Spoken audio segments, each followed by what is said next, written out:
All right, so today we're going to go through the near-pod. We're keeping on going in our investigating of economic development. I did send you, I believe, the slides. I think you've got the slides somewhere, possibly. Also, the site is the international trade one or the external economy one, right? That should have everything in it as well. Now, because I'm chopping and changing between the different near-pods, okay, each time I go back, it resets. So this isn't a different near-pod, it's the same one we've been working on, but it's now got a new code. All right, so the code now is FVAZR, which does sound a little bit like a DC Comics villain, but that's okay.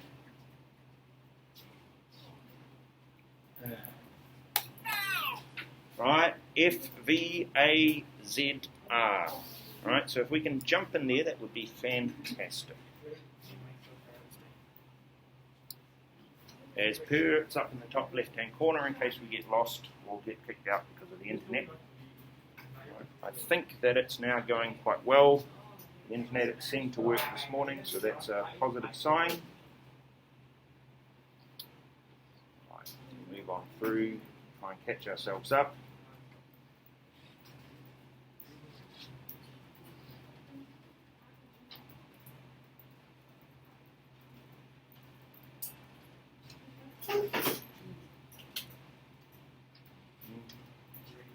Okay, poverty and the gender gap.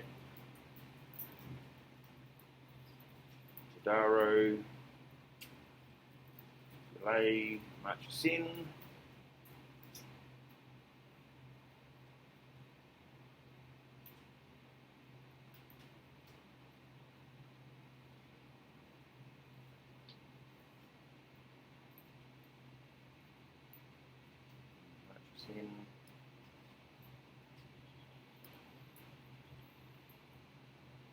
Okay, did we get to the health indicators? Yes. Got to the, did we do the education? Yeah? All right. Okay, so now we're thinking about what are called economic and social indicators. Again, these are going to be fairly straightforward in a lot of regards because we've covered a lot of this potentially already. There's one or two quirky little bits of it and some terminology that we need to make sure that we are familiar with. So, for example, per capita consumption, which for reasons that baffle me a little bit, we need to know, and it is PCC as an abbreviation for the code, which could then therefore be in a table, again, maybe doing the calculation yourself. This is the level of consumption, this is the number of people, what is the level of per capita consumption? Yeah, something along those sort of lines, what I would expect. We also need to remind ourselves, and that's going all the way back to growth and GDP, but reminding ourselves about investment spending. And we talk specifically about gross fixed capital formation. The word capital is the clue, all right, so it's investment, and the word formation, which is all about bringing it together. So again, in a table, if you see GFCF, codifying it to gross fixed capital formation is what we're going for there. So it's just a terminology idea that might trip some of us up if we see it written in a text or if we see it in a table. It might be a bit confusing. So the idea is if we are consuming more goods and services on a per person basis, then in theory, maybe we have more income, and we might then be able to say that that is an indicator of an improved standard of living. The idea with gross fixed capital formation, however, is a little bit different because that's about the capital goods. So that's not about what's happening now, that's about production that's likely to happen in the future. So that's very much a sort of intertemporal choice sort of idea, but it's also about your long-run aggregate supply curve. All right, the productivity of your production processes and potentially the PPC model. Okay? Now, some students get a bit wound up about what models they can use for economic development. Okay? ADAS is your macro model, so you can pretty much always use ADAS. Okay? Whether it's international trade, whether it's macroeconomic ideas about growth, inflation, unemployment, or whether it's about economic development, that model can be used across all of them. All right? PPC in this context as well, should you feel that that is a worthwhile thing to include in an exam, I have my reservations about that. But definitely ADAS would be a very useful one to do. I could see, where I could see PPCs used for economic development might be in, say, a paper 2 or a paper 3, where you might be specifically asked to use a PPC to explain something that's happened. I could see it there. That would be something. All right. Then we get to the, I was going to say touchy-feely, but that's not the right sort of approach, yeah? The more social aspects of indicators that we think might be useful for our standard of living. So that the first and most obvious ones is shelter. Do you have somewhere to live? Yeah. Outside of that, things that are a little bit more tricky to quantify potentially, but also to deal with if you're the government. Crime rates. Yeah. Homicide rates. What was homicide? Yeah. Very good visual demonstration there. Yes, absolutely. Yeah. All right. Crime rates and homicide rates. Safety. Yeah. That's more how people feel in and of themselves. So again, how you're going to quantify that, how you're going to assess that, difficult to say. But maybe if the levels of crime are rising, you might suggest people are feeling unsafe. Yeah. You've never felt unsafe anywhere? Yes? Yeah. I can remember being young, and I know that's a surprise, right? But I can. And one of the things that they used to do when you were little, I don't know if they still do this, they used to send you on like adventure camps to build up your confidence and outdoor skills and all of those sorts of things, and you learn about tents and building tents and you learn about surviving in the wilderness. They used to do that quite a lot in New Zealand because that's what New Zealanders do quite a lot. Yeah? Does that make sense? And when I was little, I went on one, and one of the things that we had to do, one of the activities, there were quite a few fun ones, but one of the ones terrified me, and you had to walk across what was called a 3-wire bridge. I don't know if you've seen 3-wire bridges. It's got one wire that you put your feet on, and then the other 2 wires to hold on to, and then you have to walk across the bridge. Now, sounds very straightforward, yeah? However, one aspect of it was a bit of a problem. I mean, yes, I'm not the most balanced person in the universe, so yes, that was quite fun, right? I'm also not the tallest individual in the universe. Yeah, really not. And after a point in time, the wires started going uphill. And I started running out of, gripping ability because the wires were getting too high. So at one point I couldn't reach the wire, so I was actually holding on to one wire and trying to walk along this particular wire. What didn't help me also at that particular point to feel anywhere near remotely safe was to look down and to see that there was the river beneath me, and there were people paddling in the river, which meant that the river was actually only like ankle depth, and full of rocks and all of those sorts of fun things. So I did get across, I absolutely did. But yeah, I was kind of like a leaf blowing in the wind for probably about half of the walk across the bridge there. So having a whole lot of trust, safety, where you live, all right? Anybody other than me being burgled? Yeah? Where were you burgled? Do you mind asking? Where were you burgled? You don't have to tell me. In your neighbourhood? Yeah. Yeah, in New Zealand, people came and they backed a truck up to our house, and then they used the truck as a camouflage, and then they came in and they actually kicked the door in and came in and cleaned out basically the whole house. And when I say they cleaned out the whole house, they took with them a jar of coins. That was our change jar. They took that with them as well. They took almost every single DVD. You know what DVDs are? Yeah. They did leave 2, so I did wonder about whether their taste was, they didn't like those particular ones. Sorry? They left one of my, George, trying to remember back. It was a martial arts film, and it might have been that they just didn't know who the actor was, potentially. Well, you'd think so, because they took, everything else. They took all of our clothes, they took the bedding, not just the beds, they took the bedding as well. Yeah. No, the mattresses. They backed the truck up, which partially obscured everything, and then when they were carrying things out, they used the blankets and the bedding to cover everything, like the TV and everything.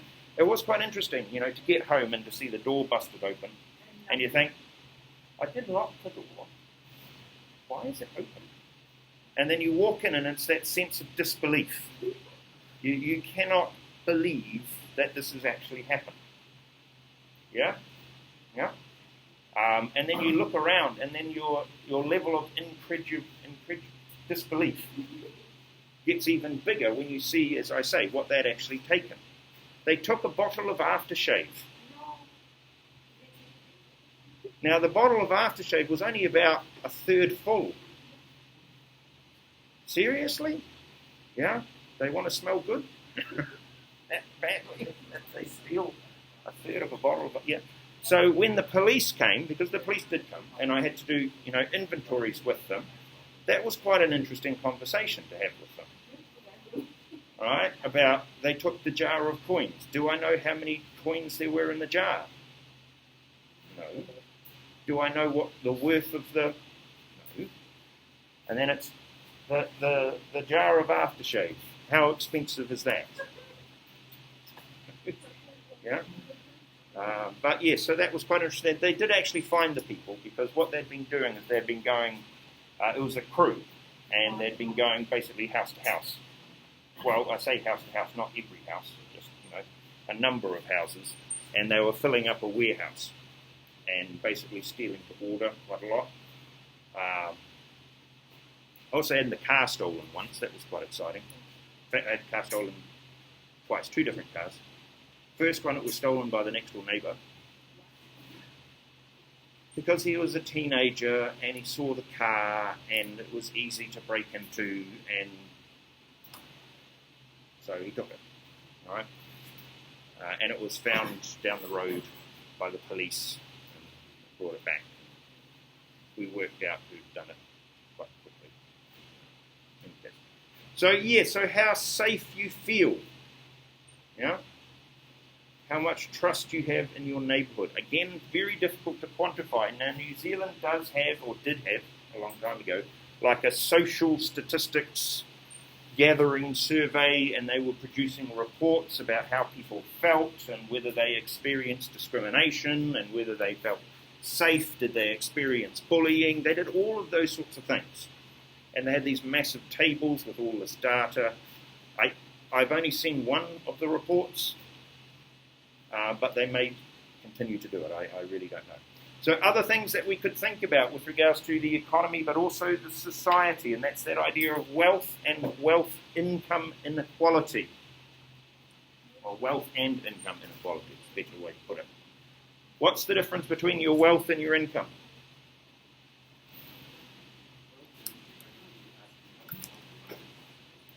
Yeah, a little bit vague. When you say everything you have, can you be a bit more specific?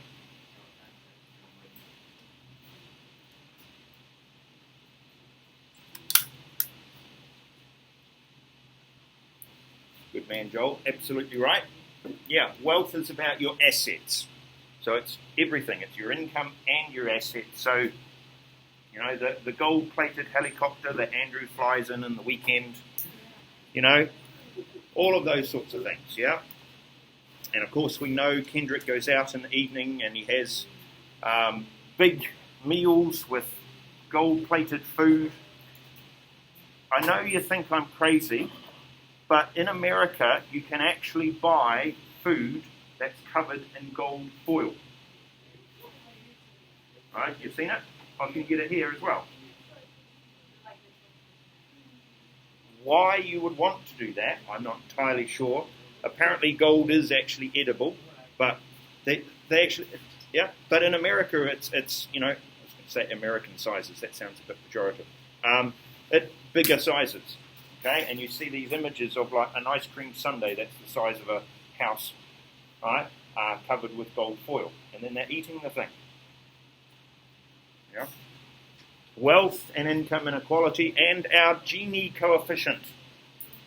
Now, I pronounce it Gini. You can call it however you like. All right. I tend to refer to it as gross income inequality, or Gini. All right. That's where I get that code from. It may actually not be that, to be perfectly honest, but that's how I've always learned it. And it's that number that we get that tells us how unequal society is. And you can use Gini coefficients for either income or wealth. All right? So again, depending on what your exam wants you to consider with regards to social structures, whether they want you to think about wealth or whether they want you to think about income, they will have one potentially or the other. Another indicator, believe it or not, is energy. And this is one that's really important right now all around the world. As you've seen gas prices in the UK, right? Oil prices going up. Petrol prices here in Malaysia have just gone up another 9 cents. Right? Yeah. Okay. Energy prices. Do you have access to electricity? Hopefully. Right. There was a school I was at in Thailand, which at least one of you is actually familiar with, and we were in the boarding house there, and I can remember it was our last year there, and it was exam time, and the boarding house ran out of power, and so there was all the boarders sitting there with no AC, trying to study for their exams in Thailand. Yeah. Access to electricity, access to clean technology, renewable energy, all of those sorts of things that we think are really good and helpful for the environment. How much access do we have to it at this particular point? How much is being spent on energy as a proportion of our GDP? All right, so all I'm saying is that that is another indicator. You can see it, it can be in a table, it can be reduced to a percentage of GDP, and therefore you would be expected to comment on it.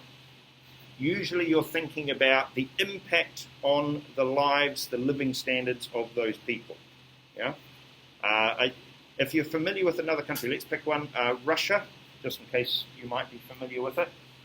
No? Have you heard of it? Okay. In Russia, every year people die in the winter because they don't have access to the heating that they need to keep them alive. All right? Okay. We can also, as we saw before, discuss as part of our living standard approach environmental indicators, things along the lines of desertification, right, which isn't about how much dessert you have.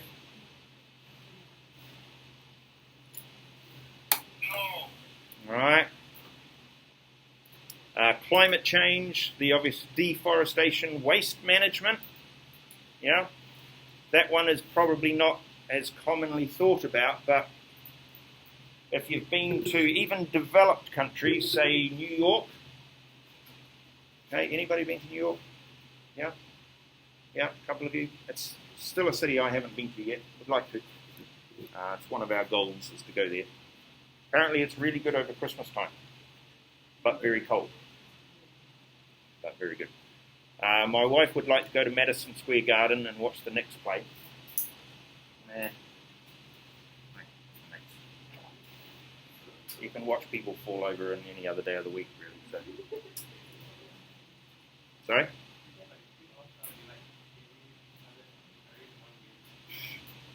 This is a basketball team that's full name is the New York Knickerbockers. I'm sorry. No. Yeah. Living standards. So development through living standards. Yeah.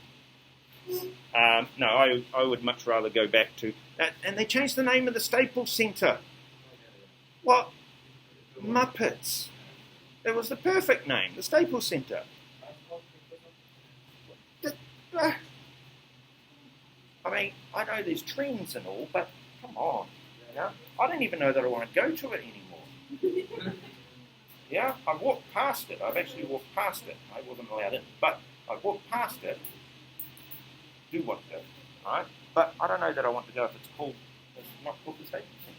It's just not right. Right. Biodiversity. So, again, the idea is whatever it is that we're looking at, we can create an index for it.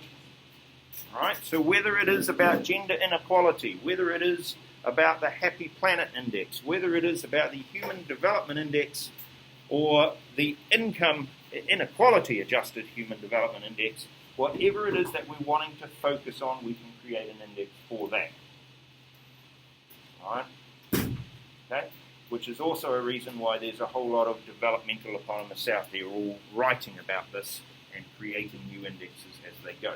The one that we really focus on is obviously the HDI, and comparing it to other countries, you're looking at the values being between 0 and 1, with 0 being like North Korea sort of level, right? And 1 being, Japan? I think Japan's up there, close to 1. And one of the countries in the Netherlands is up there, close to 1. Like 97 or percent or something. Not 97%, it's not a percent. 0.975 or something like that. So really close to 1. So 1 is very high development and 0 is extreme underdevelopment. Okay, so when it's calculated, that's what you get. Are we okay with that? Yeah. Composite. Yeah, composite's a fancy word for bringing a whole lot of different things together. Yeah, so maybe, I was going to say unusual, but just different things. And you bring them all together.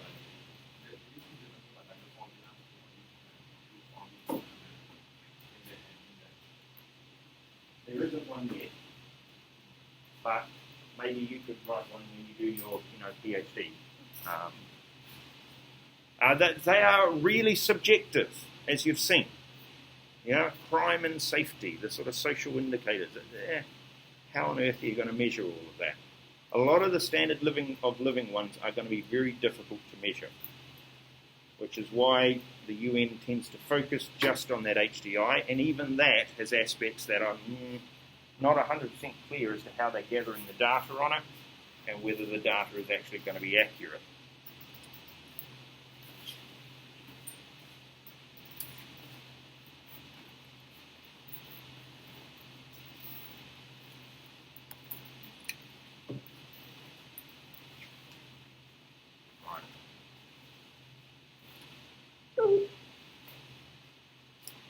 So things that we've said are reasons why the HDI may not be as good an indicator.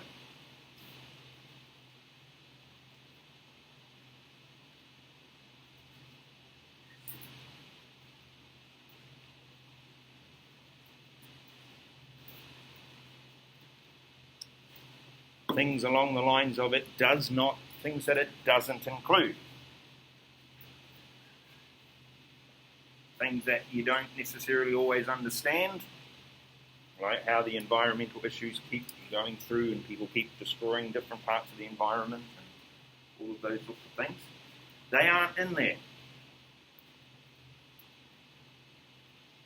Cultural differences, very subjective. Understandings there can cause a real problem. There was quite a good website, I don't know if it's still around, and it talked about the United Nations and the policies that they've used to help with development and the mistakes that they've made. And there have been some really big ones that they make. All right? One of the classic ones has to do with language, and I guess you've done, with your TOK, you've done some language things, yeah? But they sent boxes and boxes and boxes, I don't know if I've told you this already, of baby food to Africa, right, to countries in Africa. Right?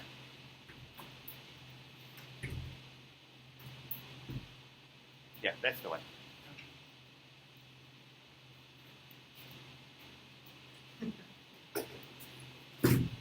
Hello.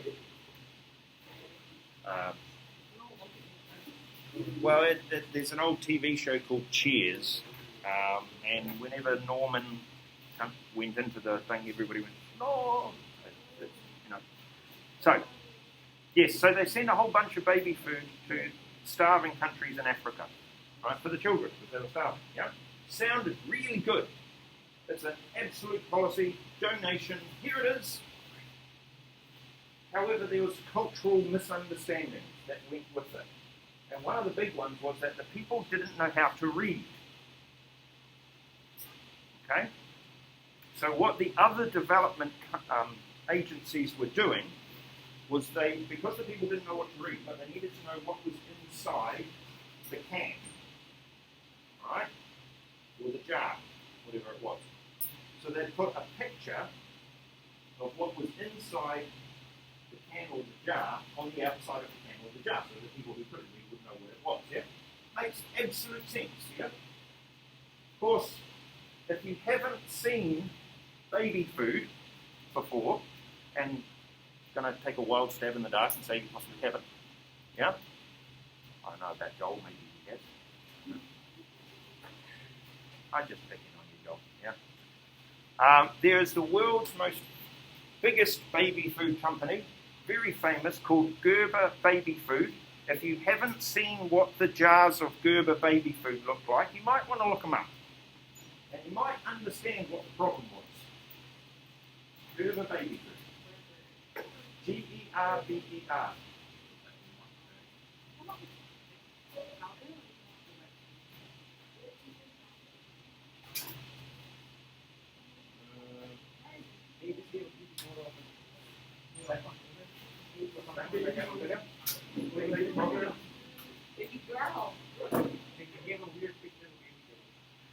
What is it that the aid agencies were doing? They were putting pictures on the outside of the cans so that the people who couldn't read knew what was inside the can.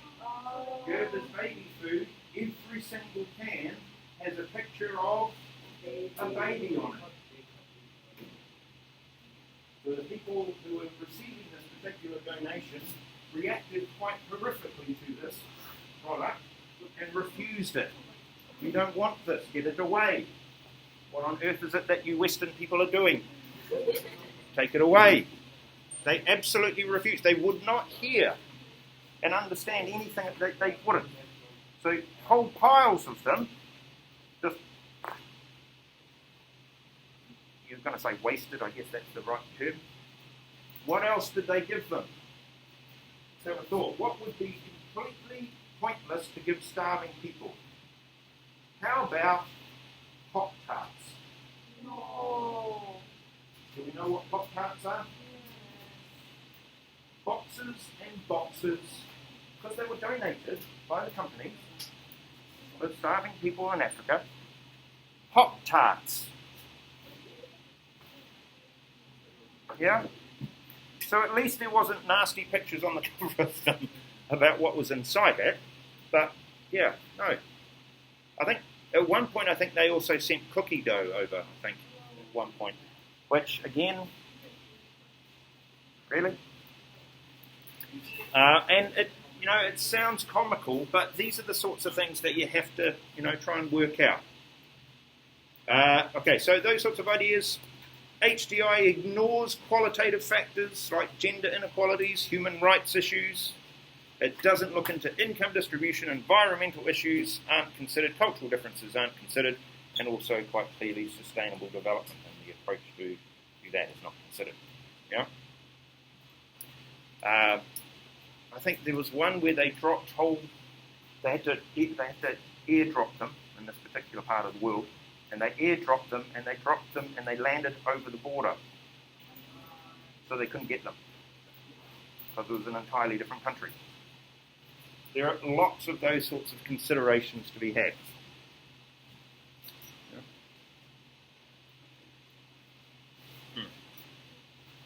The one we used to see on the news quite a bit was the plane that offloads the plane,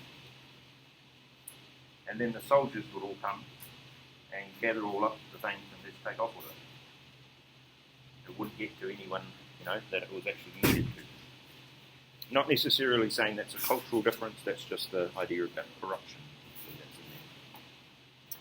So, I thought I would give you another example question. Now, it is a paper 2/paper 3, depending how it is chosen to be delivered to you. So, firstly, define the HDI. We can all do that now. Absolutely happy with that one. 2 marks, not going to take you very long. Make sure it's clear and concise and using the appropriate terminology. Then the next one says, identify the 4 countries in the table based on the HDI figures and give or explain your reasoning behind your answers. Now, yes, this actually is given as an example question. I don't know if you can see the problem with it, but as soon as I saw that, I thought, oh, goodness me. Yeah? Australia, Ethiopia, Russia. Where men are men and women also men. Sorry. Apologies. I found that much more funny than you. I really did. I should never have said anything remotely close to that. I apologise. I hope none offence is taken, but I found it funny. Yeah? It's only my second Russian joke, outside of the one where the kid was looking through his bag. I may have seen you before, the Russian boy in Thailand looking through his bag. And I said, what are you looking for? Eastern Europe. He didn't get upset with me. But yeah, I found it funny. And I couldn't help myself. And of course, Vietnam. So the idea is that you're supposed to make a guess as to which country belongs to which HDI value, and then you're supposed to give a justification for it. I find it ridiculously pejorative and a little bit nasty, and I really hope you don't get questions like that. Right? But I can't guarantee it. It is indeed an example question.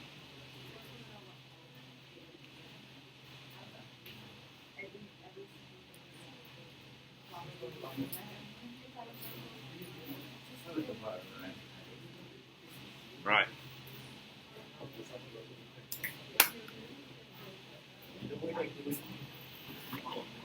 Okay. Now, these are all things that you guys understand probably more than most, I would guess. All right? So, when we're looking at the Gender Inequality Index, it actually has 3 parts to it. Terminology-wise, okay, going through it. First one, reproductive health. All right, so a lot of that has to do with things like mortality rates, but also adolescent fertility rates. And I don't really want to delve too much into that, okay, but the point was similar to what we made the other day about child marriage, right, with the younger, and then having more children, that sort of an idea. Then you look at what's called empowerment, which was that idea about being represented, having a voice. So how many, what is the gender makeup of the different branches of the government, okay?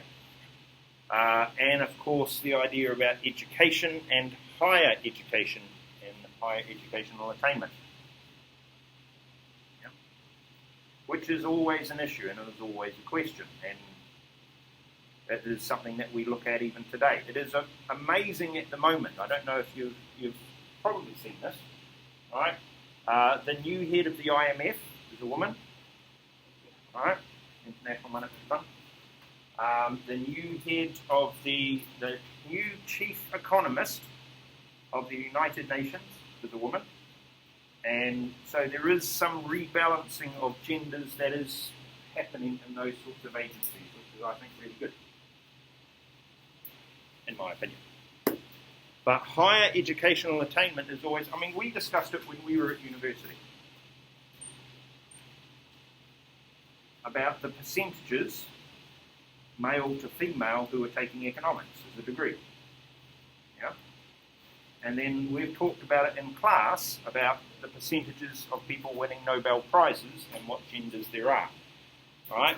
And it's not necessarily that women aren't getting the degrees, it's maybe that they're not necessarily involved in academic research after that. Right? So, and we've talked about it a little bit on a slightly reduced scale, thinking about gender with regards to the teaching staff that you encounter.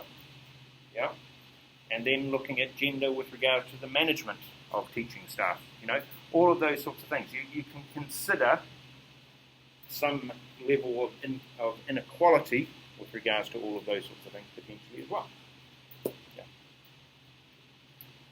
All right, so those are 3 parts to the Gender Inequality Index. And as you see them and you look at them, you're going to be seeing that, again, difficult to find the data. Difficult to process the data and come out with something that is objective. Right? And therefore difficult to use. Labour market participation is one of my favourite ones. Right? In New Zealand, we used to do a lot of the labour force surveys, and we used to have all this data, huge volumes of data about the labour force and how it has changed over time. Okay. So again, you can look at things along the lines of, if you split the statistics up, you can look at different genders, you can look at different ethnic groups, and you can also look at different ages. And then you can have combination statistics of ages and genders, or ages and ethnic groups, or ages, ethnic groups, and genders, and see how the different groups of people are actually being impacted. Right? However, education and labour market engagement, does that guarantee economic development? You've got a whole lot of people in the workforce. Ooh. Is that going to lead to more economic development? It will help. It might reduce poverty levels. But, sentences there. They might be in the labour market, but what could they all be doing? What jobs could they be doing? Are we talking the high skill, high productive, high paid jobs? Possibly not. Yeah?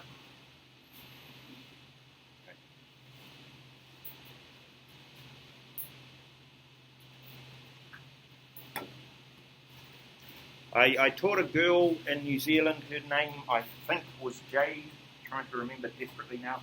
I remember it being like a stone or like a jewellery name. And yeah, she wasn't, she was a bit of a handful in class quite often. And one of the things I said to her, because we were doing a topic about income and earning incomes, and she was the one who said that she didn't need to earn an income because mum and dad were going to give it to me. I said, okay. And then what are you going to do? I'm going to travel. Well, where are you getting the money for the travel again? Oh, from mum and dad, they're going to give it. Okay. Yeah. There was a boy who sat next to her, trying to remember his name now. My wife would remember his name. I only had a little bit of a dealing with him because he was only in there for a short time. But his mum was determined that he was going to become an All Black, a rugby player, national rugby player. And yeah, he really wasn't in any way, shape or form. But she was determined that he was going to become an All Black. So therefore, because he was going to become an All Black, what was the point in him doing all of the schoolwork?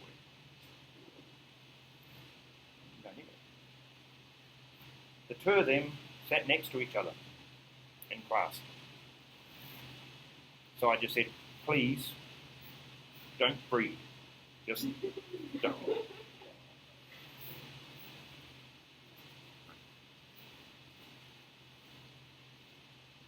All right.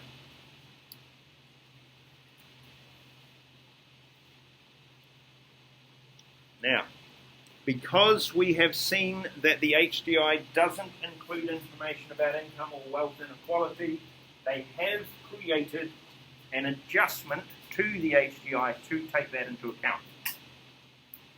With the point being is that if you are perfectly equal, then they're going to be the same. Right? The values will be the same. HDI and IHDI will be the same. However, as we know, that's not really going to be the case for pretty much anybody. So the usefulness of this particular statistic is that it will give you some indication about income inequality, and it will connect it to economic development. So that is a useful thing. However, I'm not entirely sure again about the validity of some of the statistics that they will be using in there. There's a case study for you.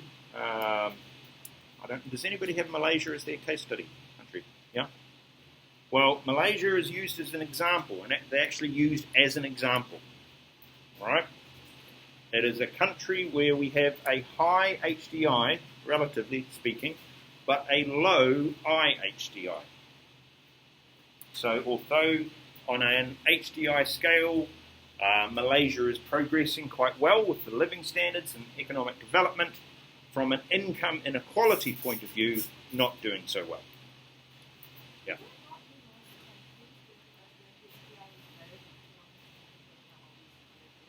Yes. Well, I put it in there because we're in Malaysia. Otherwise, I probably wouldn't have used it as an example.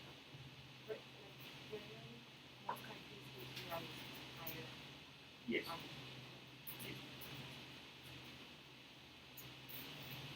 Now, I've suggested that it would be good for you to consider your country and your case study with a developed country and make a comparison with IHDI. See if you can find the statistics. Now, IHDI hasn't been around very long. You get together? So there may not be statistics available for your particular country. But for a couple of minutes, see what Dr. Google can tell you. See if you can add to your case study information about IHDI for your country case study.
Yeah. Yeah, go.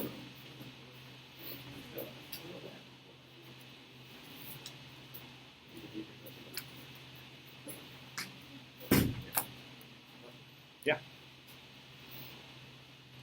Grab that one. That's the wrong one.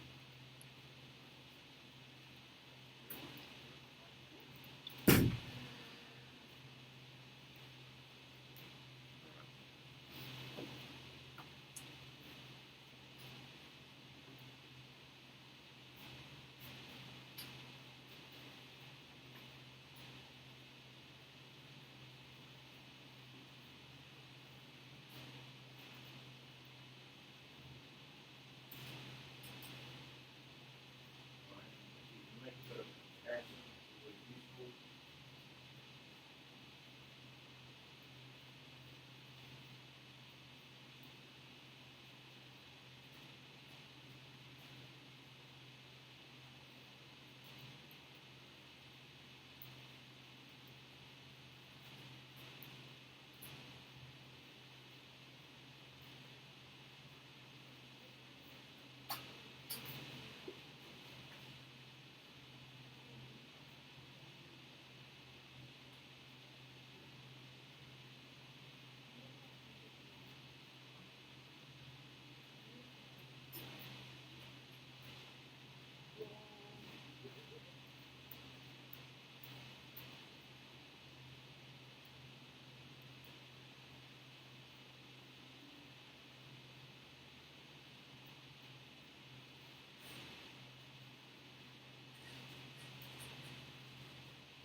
Anybody shocked by the difference between them? Are you shocked by the difference between the HBI and the IHBI? Or are they relatively close?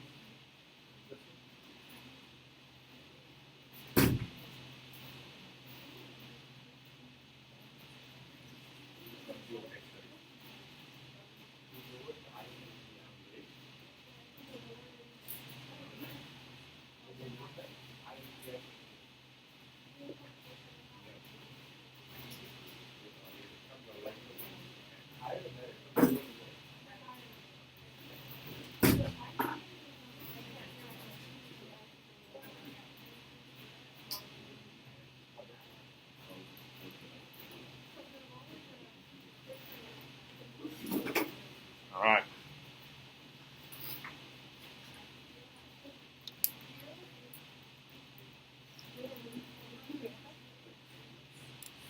Now, you might find there's quite a big difference. You might find that there's not a big difference between the two. And that, as we said, is the idea of how equal the society is with regards to income quality. In their study and in their statistics, they have gathered themselves and self-report. Okay. Now, as we worked out, some of those indexes that we might be very passionate about have perhaps a much more subjective basis to them. So, the Happy Planet Index, which does look at ecology and does look at environmental awareness, but also has an idea about life expectancy and is about how you might be happy and how you might live sustainably. Again, the validity of the data, I would have to say, is a bit odd. Right? I don't know, maybe you are perfectly happy.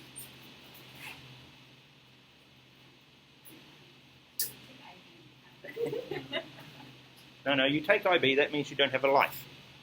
Doesn't mean you can't be happy. Yeah.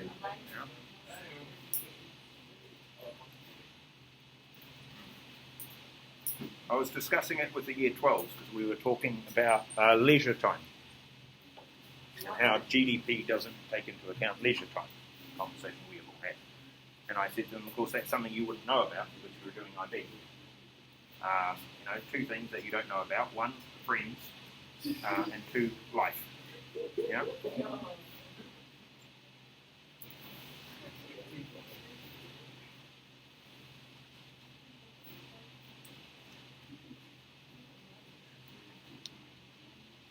Right, so we do have to make the distinction that a Happy Planet Index actually isn't related to personal happiness. Yeah? Alright. Right. Right? Oh, there was a formula there, yes there is. No. No. But there is a formula. Yeah?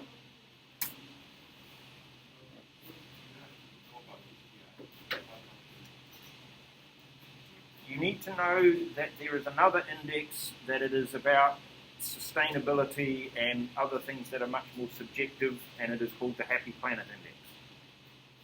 So if you get a question that asks you to compare the Happy Planet Index with the HDI, you know what the differences between the two will be. Or if you get a question that says, why is the Happy Planet Index a good indicator of economic development?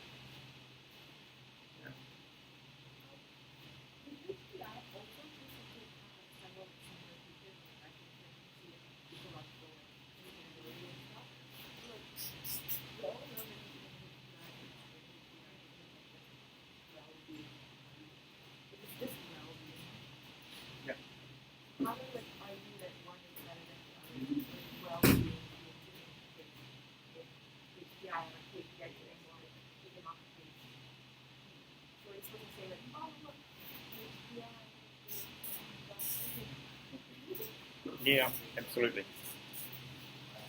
Right. I mean, how you measure things like an ecological footprint. All right. If you're wanting to talk about personal happiness, because you might be, I don't know. Yeah. You might be writing your latest blog about it. Yeah. Things that Richard Layard, and that's how I'm going to pronounce his name until someone tells me that I'm pronouncing it very badly, which is entirely possible. He talks about these things as being important for your personal happiness. Family relationships, your financial situation. I'm going to suggest that what he's referring to there is that you're not in a whole lot of debt and that you're earning enough to survive. That's what a financial situation I'm going to say. Work, that you have active and gainful employment. All right. That you have a community and friends. That's the F word that IB students don't know. Yeah. That you have acceptable levels of health. Okay.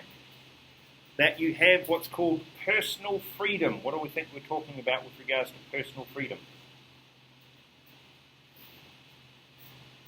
Something that's hugely popular as a talking point at the moment around the world.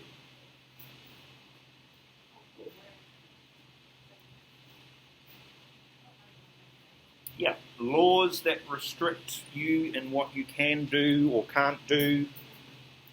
Yeah, I mean, in America it's obviously mask mandates and vaccine mandates that they are railing against, and some Canadian truckers who have suspiciously American accents and wave American flags. I wonder how that happened. Yeah. And personal value. So that again is going to be very difficult for you to try and quantify, but what you think of to make you personally happy and what you are prepared to accept, because some people can be perfectly happy with no income. Right? Running along in the street with, playing with a ball of dust. Yeah? And some people are perfectly happy with that. Right? as I said to you, I think I said this, or did I say it in year 12? I've forgotten. In the Pacific Islands, a lot of people would be on the beach, and then they would go fishing, and then they would go and lie on the beach, and then they would get up and play rugby, and then get up and play cricket, and then lie on the beach. And that was their life, and they were perfectly happy with that as a life. They didn't earn any money, or a lot of money at all, but they didn't really worry about that. So personal values. Now, what we're saying there is those sorts of things really not quantifiable particularly well, and also going to be very subjective based on individuals, and also you're not going to really put that into an index. You can't. Yeah? So when we do talk about standards of living, when we do talk about happiness, we've got to take it with a grain of salt, because individually we can't measure those sorts of things. We might be top, like, was it Costa Rica, who was really high in the Happy Planet Index? And yay for Costa Rica, but the people who live there might be not happy at all. Yeah? Is it Bhutan who's supposed to be the happy kingdom? Yeah? Everybody wants to go there because it's happy, and then Bhutan says, no, we don't want you coming here because you'll spoil our happiness.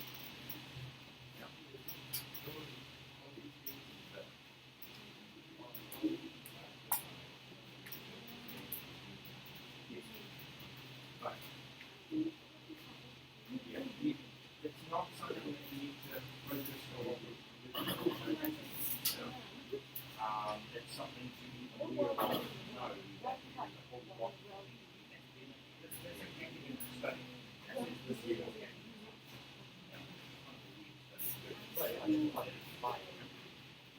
Right. So as we saw, using GDP, very quick, very easy, find the number, show it to the politician, woohoo, look at how well we're doing. Find real GDP, even better. Find real GDP per capita, even better again. Find real GDP per capita, PPP, even better again. Right? However, if we are thinking about economic development as opposed to economic growth, then probably the best approach, as we've said all this time, is that composite or multi-dimensional index, and the best one that the United Nations has come up with is the HDI. Alright, but we can't limit ourselves to thinking that's the only one that we can use, but it is the one that there will be more statistics, etc. on. Right. Then we've got to add some analysis.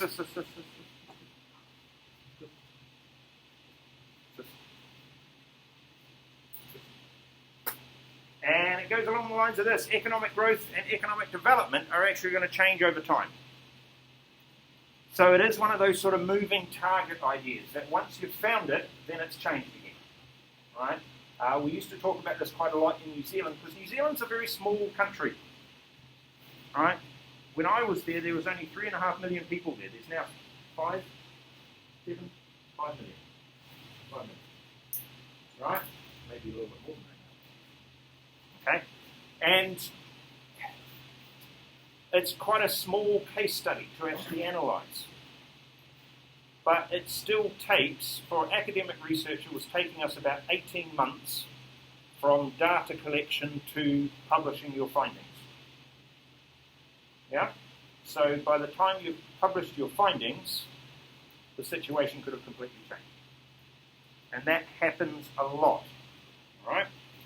As we talked about female participation rates for the labour force, not included in HDI, but academically, did I say this to you before? I'm not entirely sure.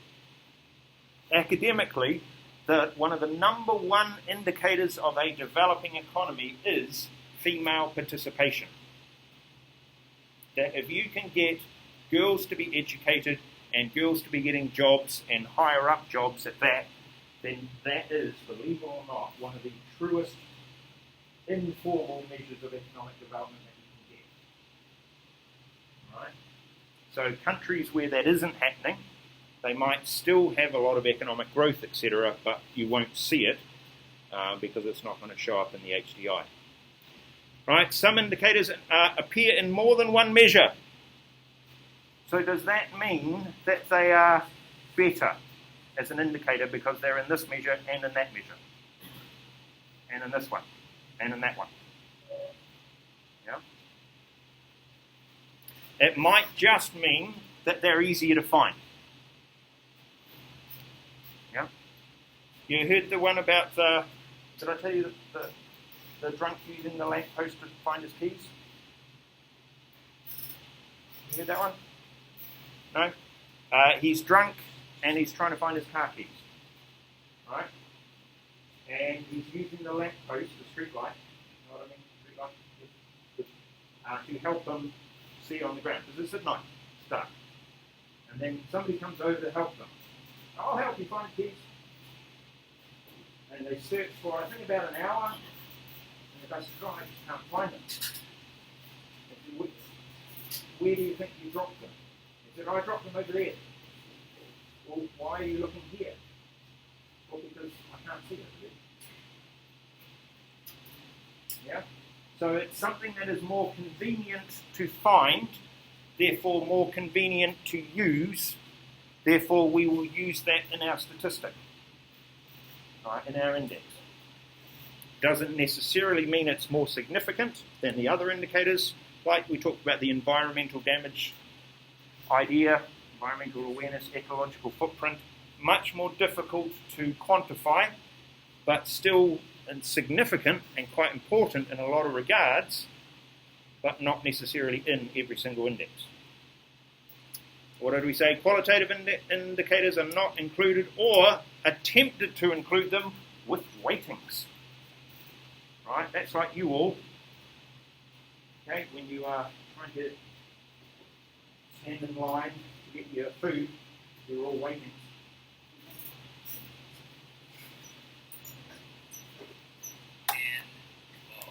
All right. The question that you need to ask with anybody who puts a weighting on anything is, how did you come up with the weightings? Yeah? Any of these macroeconomic data packages that you'll have or see, where did the weightings come from? How did you come up with them? How do you justify those particular weightings? All right? I mean, who's done it and why have they done it in that particular way? Political, cultural, social aspects cannot be separated from economic development.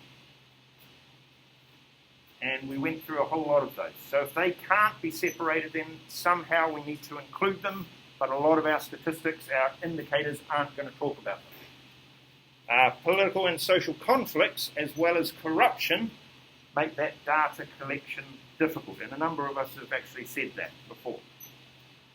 All right? And I made the reference to North Korea before, which I was thinking that Kendrick might have jumped on, but didn't. All right?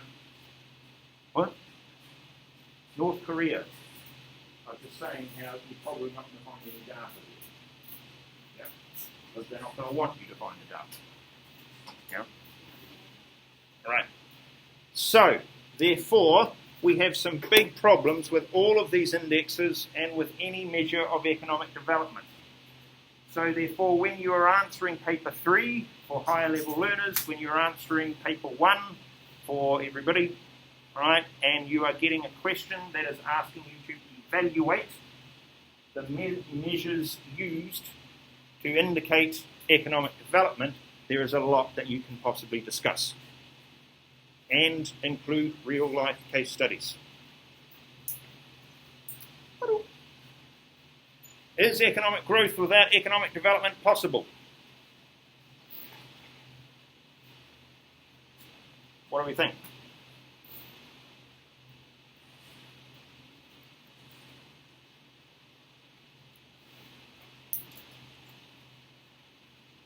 Right. As NISA has correctly surmised, yes, it is possible, and you've actually looked at it before. How about kind of the reverse? Is development possible without growth? And we only have to look at NISA again, and she's correctly surmised that absolutely it is possible, and that we've looked at it before.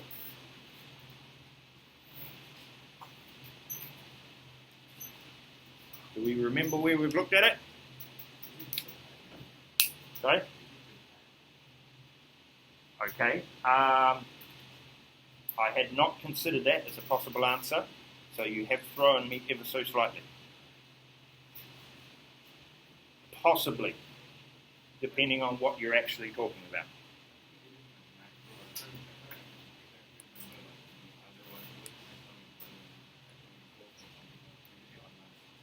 Yeah.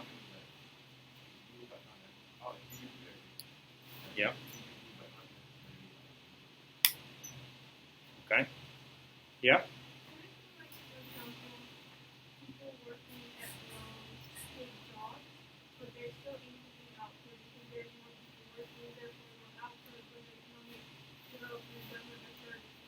Hold on. Yeah, you're absolutely on the right path with that. Yeah. You can still have that. You can. People producing output, maybe they're underemployed. Their standard of living actually isn't improving at all, but economic output technically is. That, yes, you could therefore get economic growth without economic development. Absolutely. What about economic development without economic growth?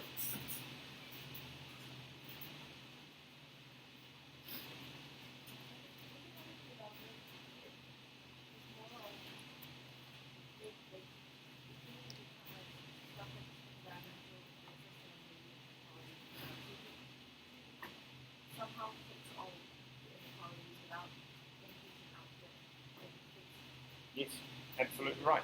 Well done. Standards of living, part of the standards of living discussion was about inequalities. And there's a whole range of those. So as correctly discussed, if you were able to fix those without economic growth, then potentially there is economic development without growth. You're absolutely right. It is a little bit also simpler to model, which I'm hoping is on the next slide, I think. Yes. If we use the PPC model, which we used all the way back in year 12, which for you must feel like an awfully long time ago.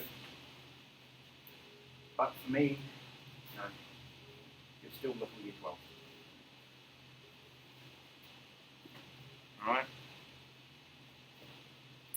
It can occur in the short run if you're able to move resources so that you can provide goods and services to a larger number of people, including the poor. So you're just rearranging the resources, reducing the inequalities that are existing. All right? An outward shift of the PPC curve illustrates you can produce more goods, that is growth, but doesn't say development.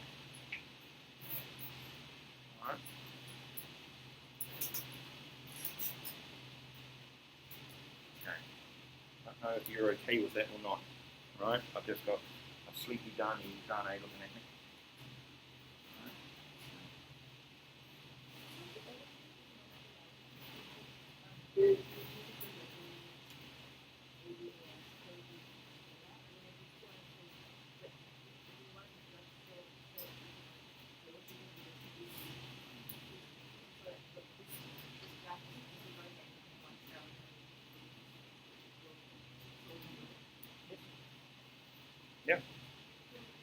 If you're going to use ADAS to discuss economic development, there are going to be a lot of assumptions that you're going to need to make. And when you are evaluating it, then yeah, I would be expecting you to be bringing those assumptions out. Right? But the PPC model, because of the way it's built, actually allows you to illustrate both concepts. So the first bit is just that rearranging of resources, reducing income, reducing inequalities, and the second bit is showing the growth in the PPC without actually indicating if there is any improvement in the standard of living. Right? Because you can't see that in a PPC. Right? But you could make an assumption of that if you're doing ADAS.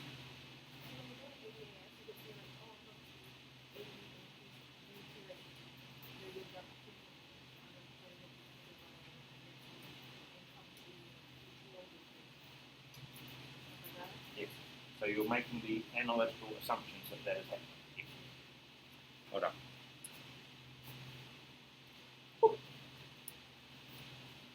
All right. ladies and gentlemen, I introduce to you the poverty trap. Star Wars reference?